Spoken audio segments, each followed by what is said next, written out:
수면 마취 시술 도중 어설프게 깨어났을 때 저는 눈앞에 펼쳐진 충격적인 현장을 보고 온몸의 피가 정지하는 줄 알았습니다. 제 친엄마와 형부라는 놈이 마취되어 누워있는 제 휴대폰을 들고 형부의 더러운 바람 현장이 담긴 외도 증거들을 비밀번호까지 해제해가며 모조리 지우고 있었습니다. 핏줄까지 져버린 그 악마들의 추악한 거래를 저는 평생 잊을 수 없습니다. 이야기 속으로 들어가기 전 구독과 좋아요는 큰 힘이 됩니다. 안녕하세요. 31살의 평범한 직장인 여자 한지유라고 합니다. 제 인생은 30살에 접어들기 전까지만 해도 남들처럼 아주 무난하고 평탄하게 흘러가는 줄만 알았습니다. 하지만 가족이라는 울타리 안에서 벌어진 참아말로 다 표현할 수 없을 만큼 잔혹하고 충격적인 배신들을 겪으면서 제 삶은 송두리째 무너져 내렸습니다. 웬만한 막장 드라마나 영화에서도 보기 힘든 황당하고 비극적인 사건들이 제 인생에 한꺼번에 들이닥쳤답니다. 여러분께서 제 이야기를 들어보시면 세상에 어떻게 이런 엄마와 형부가 다 있나 싶어 분통이 터지실지도 모르겠습니다. 부디 제 사연에 귀 기울여 주시고 함께 분노해 주시길 바라며 제 이야기의 첫 페이지를 시작해 보겠습니다. 제가 어릴 적만 해도 저희 집은 나름 유복하고 부족함 없이 자라났습니다. 아버지는 작은 중소기업을 운영하셨고 저희 부모님은 비록 서로 재혼하여 만난 사이였지만 남부럽지 않게 저와 언니를 키워주셨습니다.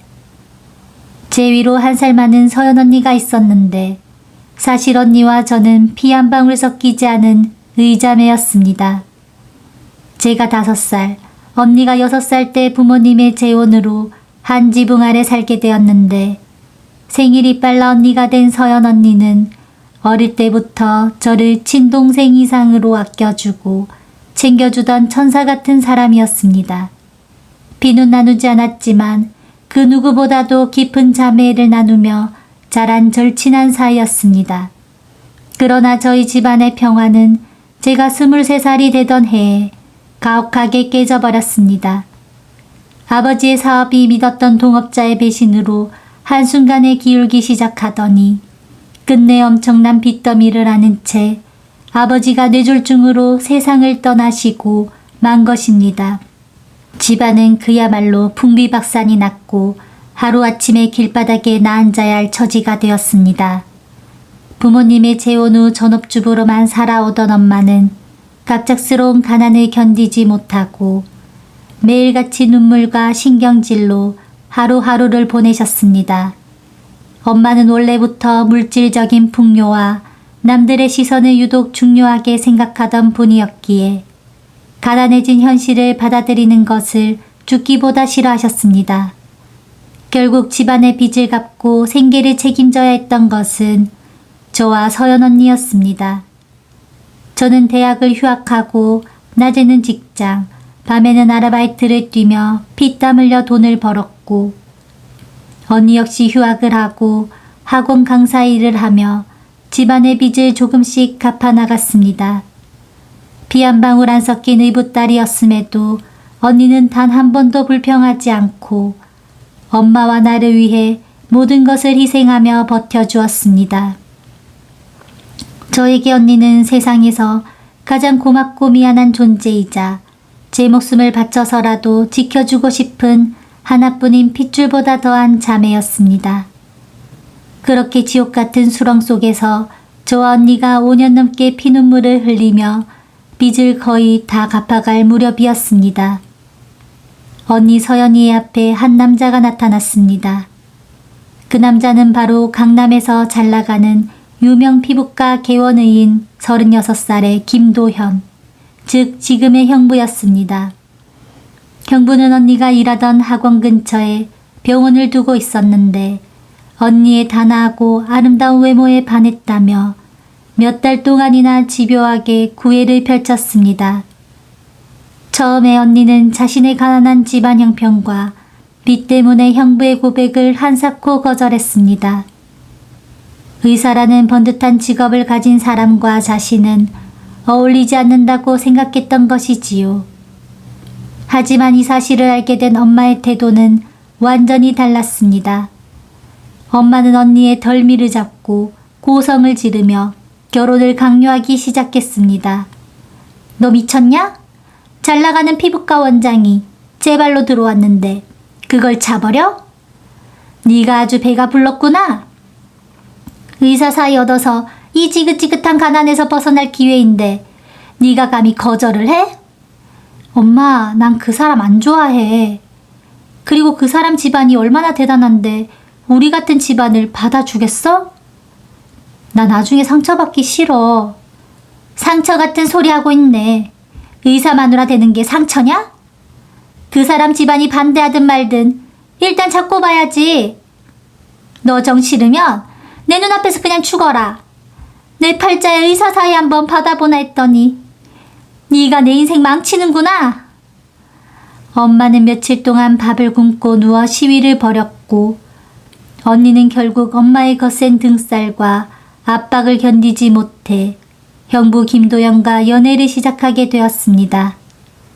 형부는 겉으로는 세상 둘도 없이 젠틀하고 다정한 사람이었습니다.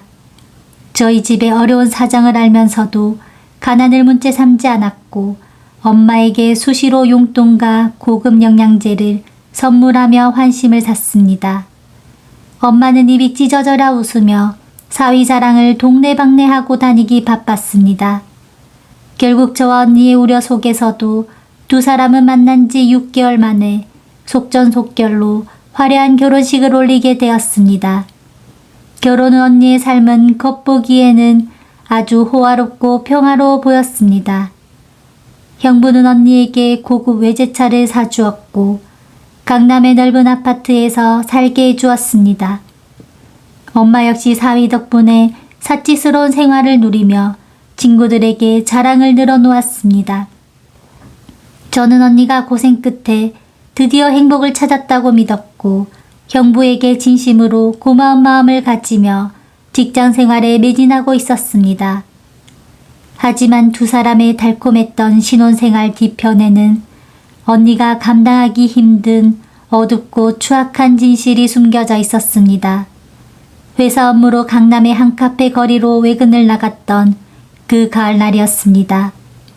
거래처 미팅을 마치고 길을 건너려는데 건너편 고급 오피스텔 건물 입구에서 너무나 익숙한 체격의 남자가 제 눈에 들어왔습니다. 바로 다름 아닌 제 형부 김도연이었습니다. 그런데 형부의 곁에는 언니가 아닌 아주 야하게 옷을 입은 20대 초반의 낯선 여자가 팔짱을 끼고 밀착해 있었습니다. 형부는 그 여자의 허리를 감싸 안고 엉덩이를 툭툭 치며 징그러운 웃음을 짓고 있었고 두 사람은 자연스럽게 오피스텔 엘리베이터 안으로 걸어 들어갔습니다. 저는 그 자리에 얼어붙은 듯 서서 제 눈을 의심했습니다. 내 착각인가 싶어 가슴이 사정없이 쿵쾅거렸습니다. 하지만 형부의 차림새와 번호판이 선명한 고급 세단 자동차까지 틀림없는 제 형부였습니다. 언니가 집에서 찌개와 반찬을 만들며 남편 오기만을 기다리고 있던 그 시간에 형부는 다른 여자와 오피스텔로 들어간 것이었습니다. 이대로 넘어갈 수 없었던 저는 그날 이후 연차까지 써가며 형부의 뒤를 정밀하게 조사하기 시작했습니다. 그리고 밝혀진 진실은 생각했던 것보다 훨씬 더 추악하고 충격적이었습니다. 형부 김도연이라는 놈은 단순한 한두 번의 실수로 바람을 피운 것이 아니었습니다. 병원 근처에 오피스텔을 몰래 얻어놓고 수많은 여성 접대부와 젊은 여자들을 번갈아 가며 불러들여 불륜을 저지르는 중증 성중독자이자 질 나쁜 바람둥이였던 것입니다. 저는 손을 떨며 카메라 렌즈를 들어 형부의 추잡한 현장들을 하나하나 기록해 나갔습니다. 형부가 낯선 여자들과 스킨십을 하는 사진, 오피스텔로 들어가는 영상, 자동차 안에서 애정 행각을 벌이는 장면까지 단 하나도 놓치지 않고 날짜별, 장소별, 상대 여성별로 데이터 파일처럼 수집했습니다. 언니에게 이 사실을 알리고 깔끔하게 이혼을 시키기 위해 법적으로 완벽한 증거를 확보해야만 했기 때문입니다. 마침내 수십 장의 외도 사진과 영상 증거를 제 휴대폰 속 비밀 폴더에 정밀하게 모아두고 언니에게 언제 어떻게 이 사실을 고백해야 언니가 받을 충격을 최소화할 수 있을지 피말리는 고민을 이어가고 있었습니다. 그런데 증거를 다 모은 바로 그 다음날 느닷없이 형부 김도연에게서 아주 다정하고 미끈거리는 목소리로 전화가 걸려왔습니다. 처제, 나 형부야. 요 근래 처제 얼굴이 많이 파리해졌던데 고생이 많지? 우리 병원에 새로 들어온 최고급 피부 재생 시술이 있는데 내가 처제한테 무료로 풀코스로 해줄 테니까 오늘 퇴근하고 병원으로 좀 오지 그래? 갑작스러운 형부의 호의에 저는 흠칫 놀랐습니다. 혹시 내가 자신의 뒤를 밟고 있다는 걸 눈치챈 건가 하는 의구심이 들었지만 한편으로는 단둘이 만났을 때 외도 사진을 내밀며 자백을 받고 언니와의 이혼을 설득할 좋은 기회라는 생각이 들었습니다. 퇴근 후 저는 마음을 굳게 먹고 형부의 피부과로 향했습니다. 진료 시간이 끝난 어두컴컴한 병원 내부로 들어서자 형부는 저를 반갑게 맞이하며 시술실로 안내했습니다. 그런데 침대에 눕자마자 형부는 이상한 제안을 해왔습니다. 처제, 이 시술이 통증이 좀 심하거든? 괜히 아프게 참지 말고 깔끔하게 수면 마취 살짝 하고 편하게 받자. 금방 끝나니까 걱정 말고. 형부, 그냥 간단한 시술이라면서요. 수면 마취까지 할 필요는 없을 것 같은데요? 아냐. 처제가 아파서 꿈틀거리면 시술 자국 남아. 전문가 말 들어. 금방 끝나니까 편하게 누워있어.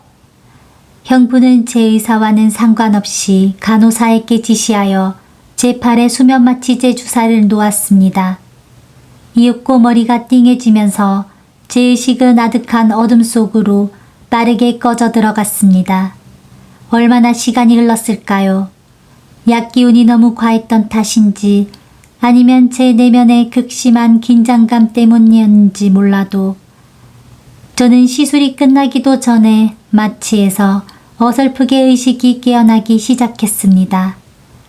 눈은 제대로 떠지지 않고 몸은 굳어 움직일 수 없었지만 귓가에는 시술실 안에서 나누는 사람들의 목소리가 또렷하게 들려오기 시작했습니다. 그런데 제 귓가를 때린 그 목소리들은 충격적이게도 형부 김도영과 그리고 절대로 이 자리에 있어서는 안 될 제 친엄마의 목소리였습니다. 비몽사몽한 정신 속에서 저는 눈꺼풀을 미세하게 떠 시술실 안을 살폈습니다. 그리고 눈앞에 펼쳐진 현장을 본 순간 저는 온몸의 피가 정지하는 듯한 기겁과 공포로 얼어붙고 말았습니다. 엄마와 형부는 마취되어 누워있는 제 가방에서 휴대폰을 꺼내 들고 있었습니다. 그리고 엄마는 제 휴대폰 비밀번호를 익숙하게 해제하더니 제가 피땀 흘려 모아둔 형부의 불륜 증거 사진과 영상 파일들을 하나하나 지우고 있었습니다. 엄마는 제 휴대폰을 형부에게 보여주며 떨리는 목소리로 말하고 있었습니다. 사위, 이거 봐. 이 지우놈이 사위들을 밟아서 사진을 이렇게나 많이 찍어놨네. 내가 비밀번호 알아서 다행이지. 큰일 날 뻔했어. 내가 이거 싹 다 지워줄 테니까 약속했던 강남상가 명의 변경이랑 매달 주는 용돈 300만 원은 절대 딴소리하면 안 돼. 알았지? 어이구 어머니 걱정 마세요. 처제가 이혼시키겠다고 날뛰는 걸 어머니가 이렇게 막아주시는데 당연히 드려야죠. 사진 다 지웠죠? 아주 깔끔하네요. 친딸 같은 서연 언니의 가슴에 피눈물을 흘리게 만든 불륜남 사위와 돈의 눈이 멀어 그 불륜을 덮어주며 제 휴대폰을 뒤지는 친엄마의 폐륜적인 거래. 그 충격적인 현장에 저는 사시나무 떨듯 온몸을 떨기 시작했습니다. 엄마는 자식의 행복이나 도의 따위는 안중에도 없었습니다. 오직 의사 사위가 안겨주는 안락한 생활과 통장에 찍히는 돈 몇 푼이 친딸 같은 언니의 인생보다 중요했던 것입니다. 지유의 머릿속은 분노와 배신감으로 터질 듯 어지러웠습니다. 마치 기운으로 관우기 힘든 몸을 이끌고 저는 입술을 깨물며 이를 악물었습니다. 이 추악한 연극을 더 이상 두고 볼 수 없었습니다. 엄마가 제 휴대폰 비밀번호까지 풀어서 수십 장의 외도 증거 사진을 삭제하고 형부라는 놈이 뻔뻔하게 고개를 끄덕이며 상가 명의와 용돈 거래를 나누는 모습을 보는 순간 마치 기운으로 둔해졌던 제 신경이 순식간에 곤두섰습니다. 가슴속 깊은 곳에서 피가 역류하는 것 같은 분노가 치밀어 올랐고 저는 사시나무 떨듯 떨리던 몸을 겨우 추스르며 침대에서 벌떡 일어나 소리를 질렀습니다. 당신들 지금 내 휴대폰 가지고 뭐 하는 짓이야? 당장 내 전화기 내놓지 못해? 갑작스러운 제 고성의 엄마와 형부는 소스라치게 놀라며 휴대폰을 바닥에 떨어뜨릴 뻔했습니다. 마취에서 까무러쳐 잠들어 있을 줄 알았던 제가 눈을 부릅뜨고 일어나자 두 사람의 얼굴은 순간적으로 흑빛으로 변했습니다. 하지만 형부 김도연은 이내 비열한 페이스를 되찾고 뻔뻔스럽게 이죽거리기 시작했습니다. 어이쿠 처제, 마취에서 벌써 깨어났어? 몸도 안 좋을 텐데 가만히 누워있지. 왜 갑자기 일어나고 그래? 사람 놀라게 진짜. 누가 당신 처제야? 이 더러운 불륜남 놈아. 너 내가 네 뒤 밟아서 룸사롱 다니고 오피스텔에서 여자들이랑 난사판 버리는 거 다 찍어놓은 거 알고 시술해준다고 부른 거지? 수면 마취 시켜놓고 내 휴대폰 뒤져서 증거 지우려고 이 짓거리 한 거잖아. 당장 내 전화기 내놔. 제가 소리를 지르며 침대에서 내려와 휴대폰을 뺏으려 하자 놀랍게도 저를 막아서며 제 어깨를 거세게 밀쳐낸 사람은 형부가 아닌 제 친엄마였습니다. 엄마는 적반하장으로 저를 향해 눈을 부릅뜨고 소리를 쳤습니다. 이 지우놈아, 어디서 머리정머리 없이 형부한테 소리를 지르고 난리야? 너 미쳤냐? 어두컴컴한 병원에서 조용히 못해? 엄마 진짜 제정신이야?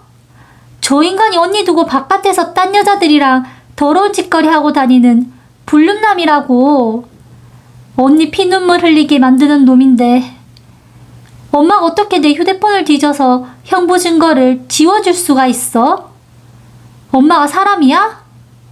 내가 사람이지 그럼 짐승이냐? 너야말로 생각을 해봐라. 잘 나가는 피부과 원장 형부 덕분에 네 언니가 강남 아파트에서 사모님 소리 들으며 살고 있고 나도 매달 용돈 받으면서 숨 좀 쉬고 사는데 네가 뭔데 중간에서 죄를 뿌려? 남자가 살다 보면 바깥에서 술도 마시고 바람 좀 피울 수도 있는 거지. 그걸 가지고 이혼을 시키네 마네 난리를 쳐? 너 네 언니 이혼녀 만들어서 다시 옛날처럼 빚더미하게 만들고 싶어서 그래? 뭐? 남자가 살다 보면 바람을 피울 수도 있다고? 엄마, 어떻게 자식한테 그런 말을 해? 언니가 불륜남 밑에서 껍데기뿐인 가짜 행복 누리는 게 좋아? 엄마가 받고 있는 그 더러운 돈 몇 푼 때문에 친딸 같은 언니 가슴에 못을 박겠다는 거야? 네 언니가 알면 속상해할까봐 내가 다 알아서 정리해 주려는 거 아냐. 네 형부가 다시는 안 그러겠다고 나한테 다 약속했고 네 언니한테 더 잘하겠다고 상가명의까지 돌려준다잖아. 그럼 된 거지. 네가 왜 중간에서 오바야?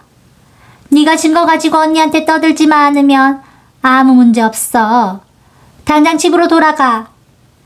엄마 입에서 나온 사악하고 이기적인 말들에 저는 숨이 막혀 제대로 호흡조차 할 수 없었습니다. 오직 돈과 사치스러운 노후를 위해 친딸 같은 서연 언니의 인생을 악마 같은 사위에게 팔아넘기려는 엄마의 태도에 피눈물이 흘러내렸습니다. 형부 김도연은 엄마의 뒤에 숨어 낄낄거리며 저를 비웃었습니다. 저제, 장모님 말씀 잘 들어야지. 안 그래? 저제가 그렇게 이혼시키겠다고 날 띄워봤자 이미 휴대폰 속에 있던 사진이며 영상이며 싹 다 지워졌는데 무슨 수로 언니한테 증거를 댈 거야? 괜히 언니한테 입 놀렸다가는 정신 나간 이상한 애 취급받을 테니까 조용히 입 다물고 직장이나 열심히 다니지 그래? 내가 처제 수고했으니까 용돈이라도 좀 챙겨줄 테니까 말이야. 그 비열한 썩소를 보는 순간 제 안의 마지막 이성이 끊겨나갔습니다. 저는 트레이 위에 놓여있던 소독용 메디컬 트레이와 집게, 유리병들을 손에 잡히는 대로 형부의 얼굴을 향해 가차없이 던져버렸습니다. 쨍그랑 소리와 함께 유리병이 바닥에 깨지면서 병원 내부가 난장판이 되었습니다. 아! 이 옆에 내가 미쳤나? 어디서 기구를 던져? 너 같은 악마놈의 돈 필요 없어. 지워졌다고 좋아하는 모양인데 너희가 사람 잘못 봤어. 당장 언니한테 전화해서 이 추악한 현장으로 오라고 할 테니까 어디 끝까지 발뺌해봐. 저는 바닥에 떨어진 제 휴대폰을 낚아채 곧바로 서연 언니의 번호를 눌렀습니다. 엄마가 제 팔을 잡고 전화기를 빼앗으려 드자비를 시작했지만 저는 엄마를 거세게 밀쳐내고 신음하듯 소리쳤습니다. 언니, 지금 당장 형부 병원으로 와줘. 형부랑 엄마가 나한테 무슨 짓을 저질렀는지, 형부가 어떤 더러운 놈인지 당장 와서 눈으로 확인해. 제발 빨리 와줘. 전화를 끊는 저는 가쁜 숨을 내쉬며 바닥에 주저앉았습니다. 형부 김도연과 엄마는 난장판이 된 시술실 안에서 저를 미친 사람 취급하며 어떻게든 언니를 속일 궁리를 하느라 눈발을 번뜩이고 있었습니다. 마침내 20분 뒤 급하게 달려온 서연 언니의 구두 소리가 정적을 깨고 시술실 복도에 울려 퍼지기 시작했습니다. 어두컴컴한 시술실의 문이 커다란 소리를 내며 열리고 하얗게 질린 서연 언니가 안으로 들어섰습니다. 깨진 유리병 조각들과 어지럽혀진 의료기구들, 바닥에 주저앉아 눈물을 흘리는 저와 당황한 기색이 역력한 엄마, 형부의 모습에 언니는 경악을 금치 못했습니다. 지우야, 이게 다 무슨 일이야? 엄마랑 도연 씨는 왜 여기 있고 방에 이건 다 뭐야?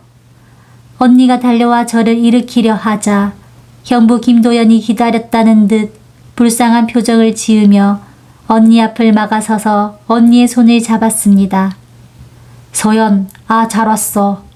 저제가 요즘 회사 일로 스트레스가 너무 심했나 봐.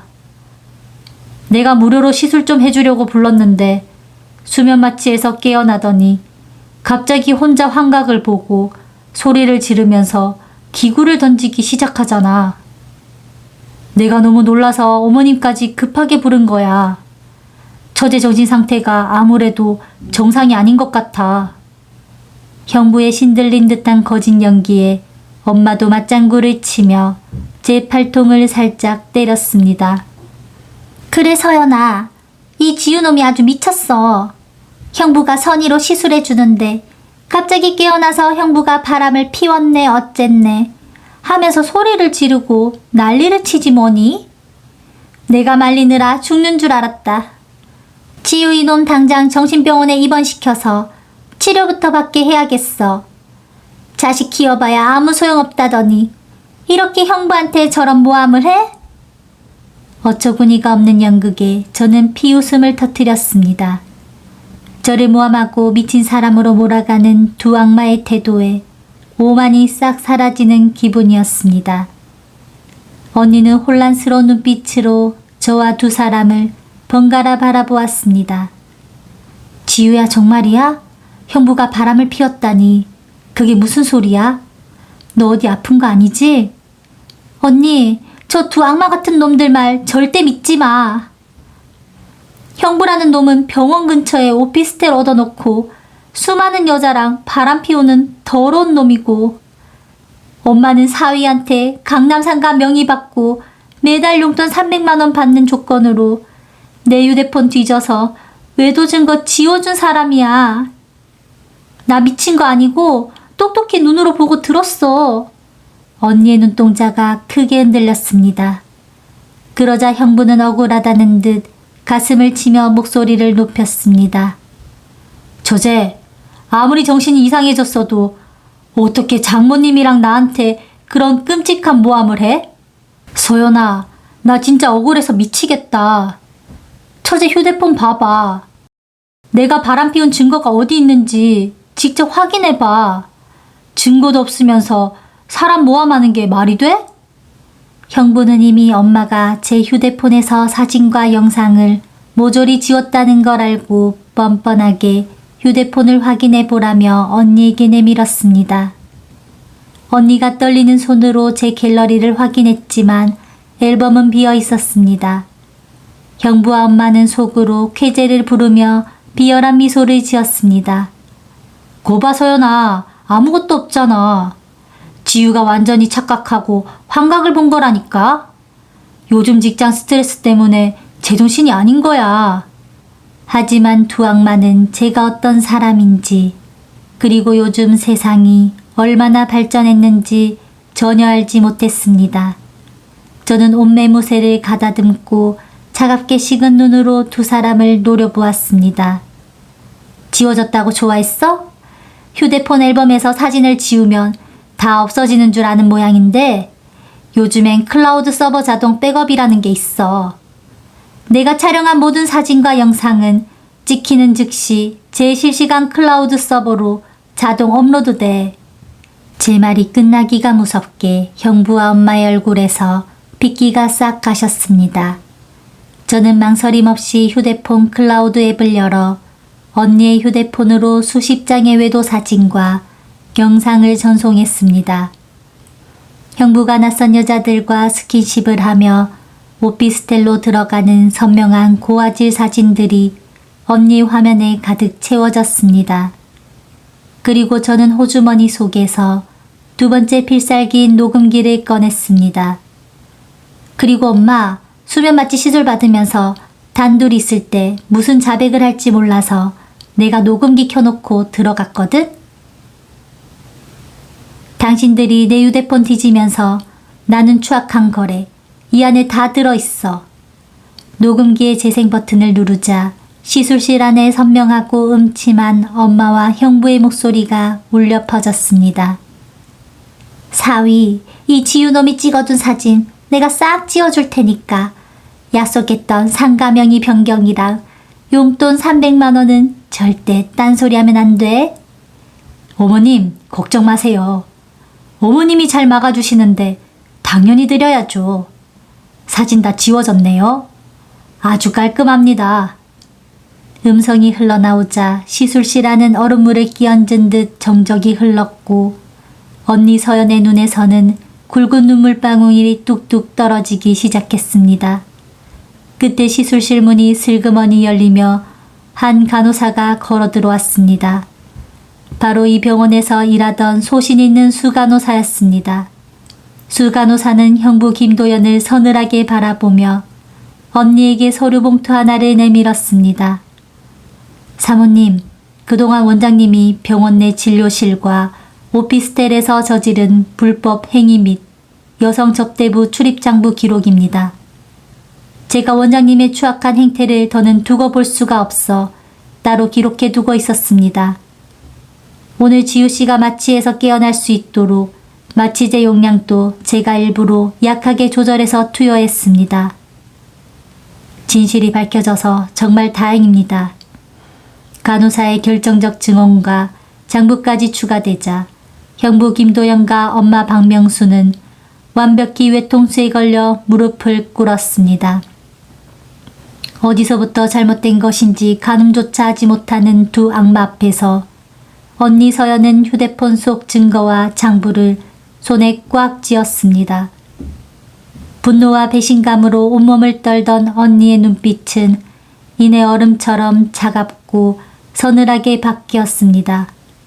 수간호사가 내민 결정적인 출입장부와 클라우드에 복구된 불륜 사진들, 그리고 시술실 녹음본까지 한꺼번에 터져 나오자 병원 시술실 안은 그야말로 지옥으로 변했습니다. 형부 김도연은 하얗게 질린 얼굴로 언니 서연이의 바지가랑이를 잡고 바닥에 엎드려 비걸거리기 시작했습니다. 서연아, 내가 잘못했어. 내가 미쳤었나 봐. 저 오피스텔도 당장 정리하고 병원 명의도 너한테 다 넘길 테니까 제발 한 번만 용서해줘. 내가 진짜 너 없으면 안 되는 거 알잖아. 어머님, 제발 서연이 좀 말려보세요.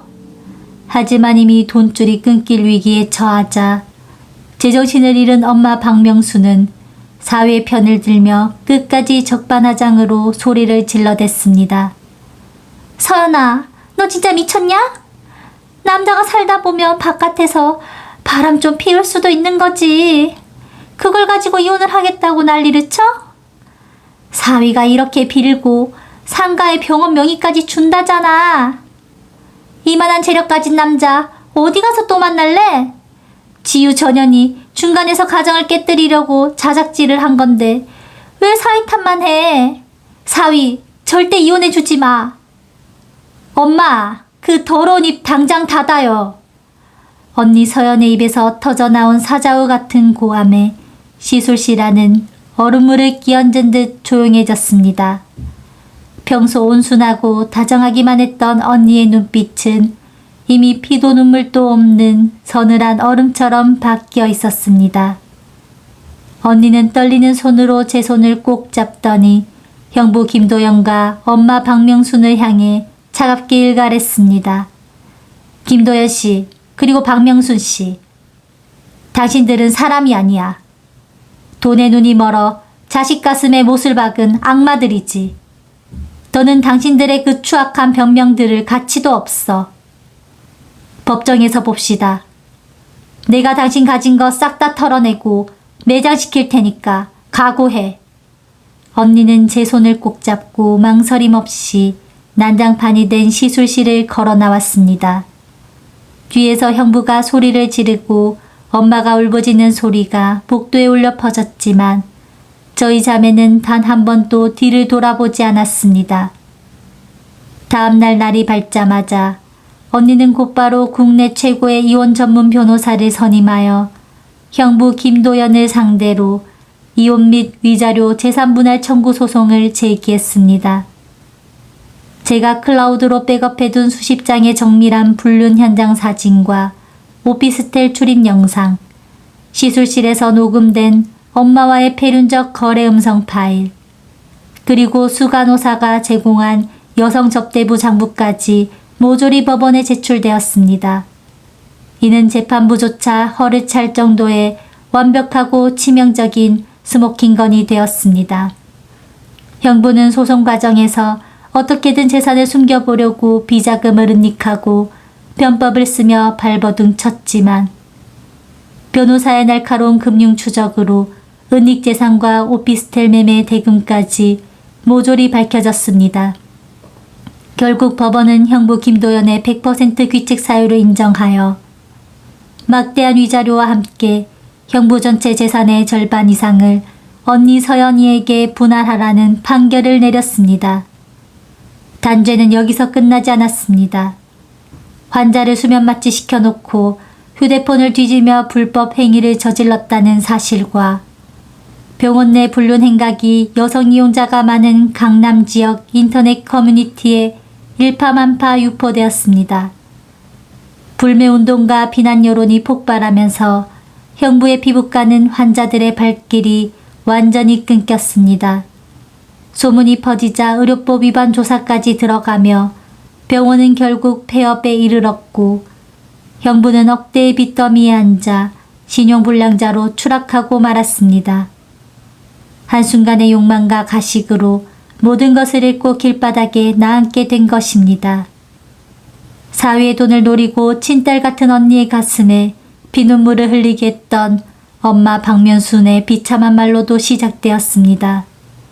사위가 파산하면서 약속했던 강남 상가 명의 변경과 매달 300만 원의 용돈은 한순간에 날아간 공수표가 되었고 사위에게서 쫓겨난 엄마는 갈 곳 없는 신세가 되었습니다. 어느 비 오는 날 저녁 엄마는 저희 자매가 함께 살고 있는 새 집으로 찾아와 문을 두드리며 눈물로 빌기 시작했습니다. 서연아, 지유야, 내가 잘못했다. 내가 돈에 눈이 멀어 잠시 미쳤었나 봐. 너희 엄마잖아. 나 좀 살려다오. 갈 곳이 없어서 길바닥에 나앉게 생겼다. 내가 다시는 안 그럴 테니 한 번만 문 좀 열어다오. 바깥에서 통곡하는 엄마의 목소리가 들려왔지만 언니와 저는 차갑게 문을 열어주지 않았습니다. 자식의 피눈물과 행복을 담보로 악마와 돈거래를 했던 엄마에게 더 이상의 자비나 동정은 사치였습니다. 저희 자매는 엄마의 연락처를 완전히 차단하고 법적으로도 절연 절차를 밟아 관계를 완전히 끊어냈습니다. 모든 재판과 소동이 마무리되고 평온을 찾은 어느 햇살 좋은 주말, 언니와 저는 아담하고 따뜻한 새집 테라스에서 함께 따뜻한 차를 마시고 있었습니다. 언니는 제 손을 따뜻하게 잡으며 환한 미소를 지어 보였습니다. 지우야, 네가 아니었으면 난 평생 그 악마 같은 놈 밑에서 속으며 껍데기뿐인 가짜 행복에 속아 살았을 거야. 위험을 무릅쓰고 진실을 밝혀줘서 정말 고맙다, 내 동생. 무슨 소리야, 언니.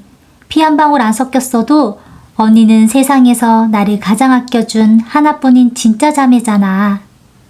그 추악한 악마들은 다 벌받았으니까 이제 우리 둘이서 진짜 행복하게 살자.